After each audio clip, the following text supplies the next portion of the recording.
Sega.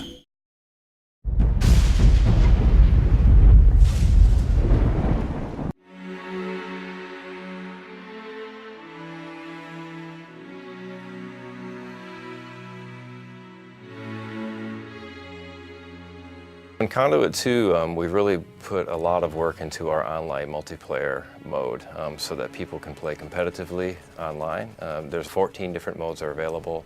Loads of different levels are available. We created a bunch of new maps. We started developing our maps right from the very start. So we've got really good maps that play very well. And then in addition to that, we actually had fans vote on their favorite maps from Conduit 1.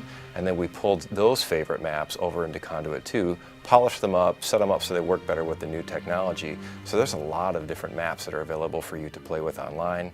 You can use different weapon loadouts so that you can choose different upgrades for your suit, different weapons that you can take with you into the multiplayer game, and you could face off against each other using headbanger headset to talk to one another and just have a great time blasting the heck out of each other.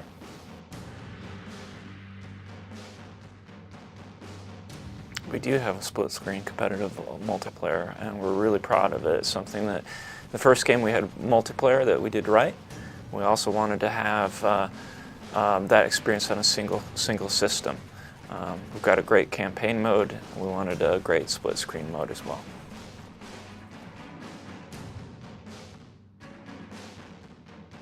There's this really cool new mode in Conduit 2 called Invasion Mode, and basically 4 people can get together and play split screen on the same console and cooperate with each other to fight waves of monsters. And then as you're defeating all the different monsters, they keep coming at you harder and faster, and as you defeat them, they give you credits that you can use to purchase items later in the game.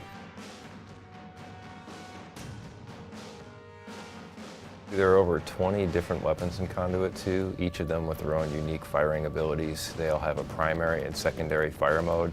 Some might have a charge mode, some might have a secondary like a scope, and then each of the weapons is tailored so that it works really well for the Nintendo Wii. A couple of my favorites are the Arc Eclipse, which allows the player to go invisible for periods of time. It's really a very stealthy weapon. The Aegis device is a lot of fun as well. It's very neat. It's a shield weapon, collects all the armament of the enemies that are firing projectiles at you, and then you can focus those and shoot them back at your enemies. And I would have to say that my 2 favorite weapons in Conduit right now are probably the Hive Cannon. Hive Cannon is cool because it's actually a living insect that Mr. Ford pops onto his arm, and you feed it an egg, and then basically the egg hatches inside the weapon. And the great thing about this gun is that your enemies are really pretty helpless against you because you're just spattering them all over and totally juggling them in front of you. And then another weapon that I really like in Conduit 2 is the phase rifle.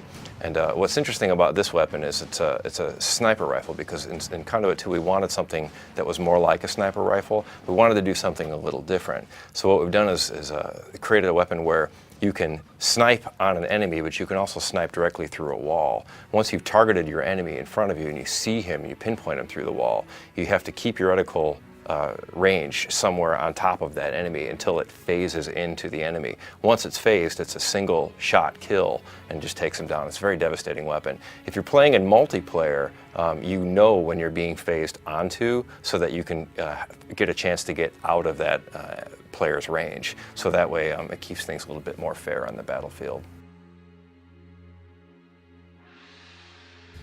It was really important for us this time to have genuine, legitimate bosses. In the first game we had larger enemies, more hit points, but they weren't really multi-stage bosses. We really wanted that variety. We wanted to break things up, and I think we did a good job of it this time out.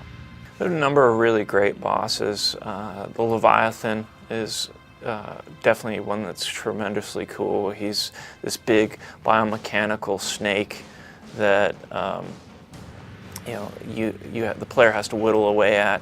So he's got these orange bits that flange out on him, and you have to pick away at him.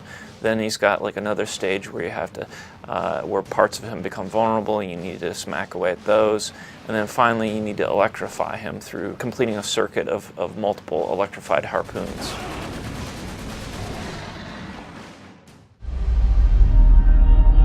Best of luck to you and your